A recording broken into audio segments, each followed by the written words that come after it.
네, 아기다리 고기다리던 하정우 AI 미래기획 수석과 지금부터 만나보겠습니다. 어서 오십시오. 안녕하십니까. 네, 진짜 모시고 싶었어요. 네, 저도 정말 나오고 싶었습니다. 진짜죠? 정말이죠. 저희가 첫 출연하시는 분께는 저 까만 카메라 보시고 뜨거운 연대 인사를 부탁드립니다. 네. 인사 한 말씀 부탁드리겠습니다. 네, 안녕하십니까. 청와대 AI 미래기획 수석 하정우입니다. 취재 편의점을 애청을 하고 있는데 시간이 잘 안 맞아가지고 이렇게 좀 늦게 찾아뵙게 된 것 같습니다. 오늘 이렇게 모처럼 시간이 딱 맞아서 아주 의미 있고 재미있고 한 얘기들 많이 전달드릴 수 있도록 노력하겠습니다. 와, 감사합니다. 네, 감사합니다. 네, 자 댓글창에 와 하정우 수석님 오셨군요. 안녕하십니까? 와 하정우다. 인기가 어마어마하십니다. 네. 예. 네, 감사합니다. 아직 영화 배우가 요즘 훨씬 더 인기가 많아가지고 이게 또 약간 그 연예 네. 이 소식이 들려오면서 네. 또 굉장히 인기가 저 앞으로 가가지고요 내려놨습니다. 영화 배우보다 더 인기가 앞으로 있으실 수밖에 없겠다라는 생각이 좀 드는데요. 네, 처음 임명됐을 때 잠시 검색 양이 조금 더 많았고 네. 그다음에 26만 장 얘기 나왔을 때 또 잠시 많았고 네, 예. 그리고는 뭐 다시 원상복귀 됐죠. 영화 배우를 어떻게 이깁니까? 1000만 배우는 못 이깁니다. 못 이깁니까? 예, 네. 알겠습니다. 오늘 일정도 사실은 그 싱가포르에서 바로 취재 편의점으로 오시려다가 일단 분당 자택에서 씻고 오신 건데요. 목욕 재개를 하고 와야죠. 훌륭하십니다. 네. 지금 뭐 싱가포르, 필리핀 두 국가 모두 대통령 순방 중이신데 싱가포르에서는 어떤 성과가 있었는지 일단 그걸 좀 설명을 부탁드리겠습니다. 네, 싱가포르 국빈 방문을 하셨죠. 네. 실제 3월 2일 날 정상회담을 하시고요. 정상회담에서 뭐 여러 가지 주요한 어떤 정상 간의 어떤 공동 발표문에서 의미 있는 것들이 있었는데 특히 전략적 협력 동반자 관계 국가의 어떤 의미 관점에서 인공지능 그리고 SMR을 포함한 약간 원전에서의 협력 그리고 국내에선 최초로 알고 있는데 그 여외요. 그러니까 한국 내가 아닌 한국 외에 모펀드를 싱가포르 지역에서 만드는 거. 그래서 어떤 인공지능 혹은 딥테크라고 하는 기술 중심의 창업 생태계를 같이 양성을 하자 이런 논의들이 공동으로 발표가 되었고 또 과학기술 혹은 기술 중심 분야에 대해서 공동 연구 R&D를 하기 위한 펀드도 한 500억 정도 조성을 하는 이런 부분까지 발표가 됐습니다. 상당히 의미 있는 어떤 협력이 공식화되었고요.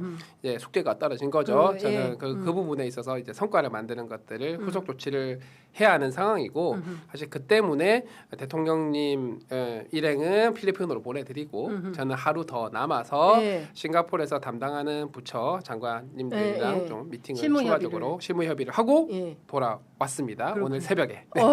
야 오늘 새벽 비행기로 매우 피곤하실 텐데. 괜찮습니다. 피로가 싹 풀리네요. 이렇게 AI와 관련해서 주요한 이제 업무 성과를 발표하는데 우리 댓글창에는 너무 잘생겼다. 피부가 너무 좋다. 복 받으실 겁니다. K-뷰티. K-뷰티가 만든 피부인 것으로 하겠습니다. K-뷰티의 성과가 바로 하정우 수석의 피부의 비결이다라는 말씀 좀 주셨습니다. 이렇게 하면 수출이 조금 더 많이 늘어나겠죠. 근데 사실은 이제 민간에 계시다가 그 정부에 와서 일을 하시지 않습니까? 네네. 그리고 지난주에는 또 UAE 다녀오셨어요. 굉장히 일이 많은데 어떻게 좀 만족하십니까? 저는 굉장히 만족하고 있고요. 당연히 일은 훨씬 더 무겁고 어렵고 중요하고 어떤 그 무게감이 느껴지죠. 부담도 당연히 느끼겠죠. 그런데 이거 하나하나가 어떤 기업의 발전을 넘어서서 나라의 미래를 훨씬 더 밝게 만들고 또 우리 어떤 청년 세대들에 훨씬 더 많은 기회를 만들 수 있는 거잖아요. 그런 측면에서의 어떤 보람 그리고 회사에 있을 때보다 훨씬 더 전폭적으로 지원해 주시는 것들 이런 것들 때문에 저는 훨씬 더 의지를 가지고 의미가 있게 일을 아주 즐겁게 하고 있습니다. 그래요. 그래도 민간에 계실 때는 급여도 많이 받으시고 또 갑자기 슬퍼지는 말씀을 네. 힘들게 내려놨는데 네. 다시 이렇게 상기를 시켜주시네요. 네. 그래도 이제 상사가 굉장히 뭐 믿음직하고 함께 일하고 싶다라는 판단 속에서 선택을 하시게 된 거죠. 급여 같은 거 다 내려놓을 때는. 그렇죠. 실제 제가 기대했던 것 이상으로 굉장히 훌륭한 상사분을 모시고 일하는 거라서 네. 또 전폭적으로 많이 밀어주시고요. 또 그렇게 하면서 또 의미 있는 성과들이 조금씩 나오고 있다 네. 보니까 예. 저는 개인적으로는 잘했다고 생각을 합니다. 그렇군요. 네. 이재명 대통령은 어떤 리더세요? 제가 뭐 기자들 취재해 보면 새벽 3시에 장관한테 전화가 하시고 네. 예, 그런다는 소문이 있습니다. 네. 예. 워커홀릭이시죠. 워커홀릭. 네, 워커홀릭이신데 하정우 수석께도 새벽에 전화하시고 그러십니까? 가끔요. 전화는 아닌데 네. 메시지가 가끔 메시지를? 오실 때가 있어요. 새벽 3시에? 보통 보면은 새벽이에요. 1시일 때도 있고 3시일 때도 있고. 예. 그래서 자다가 깼을 때 뭔가 예. 느낌이 이상하다 싶어서 예. 열어보면은 메시지가 와 있는 경우가 있습니다. 예. 네, 그래서 일단 즉각 메시지를 드리고 즉각. 확인해 보겠다. 예. 그리고 나서 아침에 최대한 빨리 정리해가지고 1차 보고를 좀 드리고 예, 그렇게 예. 하죠. 네. 그렇군요. 업무 스타일이 어떤 편이세요, 대통령은? 기본적으로 기초지자체, 광역지자체를 하시면서 원래 그 대통령님의 전문 분야인 법이라든가 행정 분야에 대한 디테일까지 굉장히 잘 아시고요.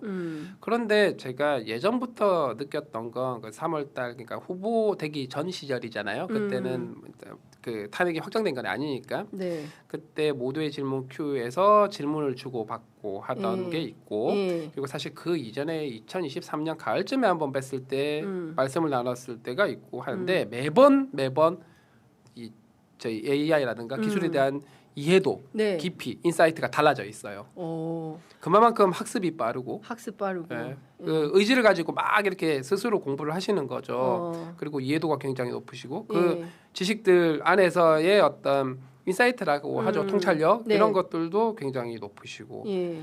그러다 보니까 저도 공부를 많이 할 수밖에 없는 그래서 자연스럽게 일을 하게 만드는 타입인데 자연스럽게 일하게 만드는 타입. 그런데 엄청난 리더구나. 그렇죠. 예. 그런데 제안 드리는 여러 가지 것들에 대해서 예. 본인의 의견도 많이 말씀을 해주시지만 기본적으로 예. 믿고 지원을 해주십니다. 예. 청와대 노동 강도가 너무 세서 네.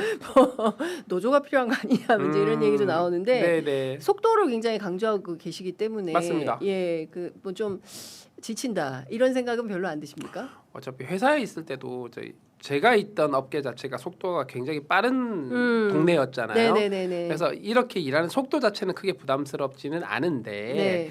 이게 중요한 건 어쨌든 정책을 기획을 하고 입안을 하는 거 속도랑 그게 실제 제도화되거나 실행이 되는 속도가 있을 텐데 네. 호자로 가는 거는 여러 가지 이렇게 관여되어 있는 사람들도 많고 예. 기존 관료 조직을 움직여야 되고 어떤 예산이 연계되어 있고 기존의 어떤 법 제도들이 있다 보니까 여기서 속도가 조금 느려지는 경우가 있어요. 이런 부분들은 좀 아쉽긴 한데 네. 이런 것들까지 고려해서 추진을 해야 되는 거죠. 네, 그렇군요. 사실 많은 국민들께서는 뭐 우리 하정우 수석 막 하셔가지고 대통령이 굉장히 애정을 갖고 있는 그리고 특히 이 AI라는 분야가 디지털 시대로 우리가 전환하면서 사용을 하긴 해야 되는데 어떤 사람들은 적극적으로 이용하지만 또 잘 이용하지 못하는 사람들이 있어서 사실 이 정보 격차가 결국에는 삶의 격차로 이어지게 돼서 어떻게 하면 뭐 전기나 수도처럼 AI를 공공재로 사용할 수 있게 만들 건가에 대한 고민이 굉장히 깊으실 것 같습니다. 네, 대통령께서 계속 말씀하셨던 게 이것도 네. 후보 시절부터 말씀을 하셨죠. 네. 모두가 AI를 활용하고 잘 쓸 수 있어야 모두의 한다. AI. 그러면서 예. 나온 게 모두의 AI가 예. 공약에도 들어가 있었잖아요. 그렇습니다. 예. 최근에도 마찬가지로 이제 모두가 AI를 쓸 수 있도록 하는 다양한 방법이나 사업을 만들어 보라라고 예. 과기정통부에도 이미 지시가 내려가 있고 네. 그러면서 이제 모두의 AI 뭐 경진 대회 이런 얘기들도 하는 거고요. 네네네.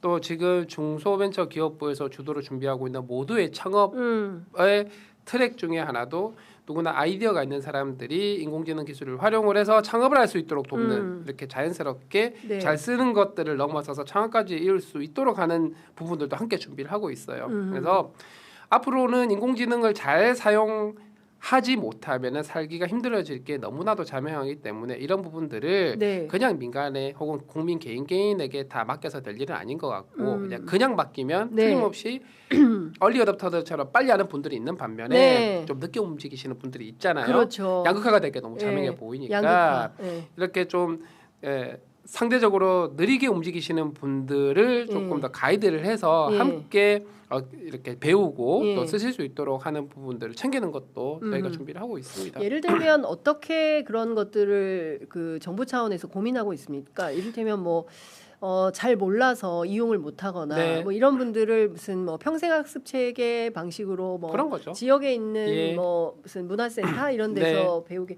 근데 네. 적극적으로 하실 분들은 그렇게 하지만 네. 또 안 그런 분들은 또 안 가시지 않습니까? 네, 그렇죠. 그래서 어떤 디지털 배움터 이런 것들도 만들고 그다음에 온라인 기반의 AI 예. 강의라든가 교육 프로그램 같은 것들도 만들어서 계속 제공을 하는 거고요. 결국은 지자체와의 협력이 중요할 것 같습니다. 뭐 주민센터 같은 데서 좀 적극적으로 움직여서 뭐 어르신들이라든가 주민들이 계속해서 교육을 받고 활용하실 수 있도록 네. 하는 접점에 있는 분들이 움직여야 되는 거잖아요. 중앙정부에서는 큰 그림에서의 사실상 거의 모든 국민들, 뭐 초, 중, 고, 대학교, 예. 직장인, 일반인, 어르신, 그리고 쉬었음 청년들까지에 대한 프로그램들 기획은 잘 하고 있는데 네. 그게 각 국민들 입장에서 최접점에 있는 분들은 결국은 지자체의 영역이기 때문에 거기까지 고려한 정책들을 준비를 하고 추진한다라고 보시면 되겠습니다. 그렇군요. 예.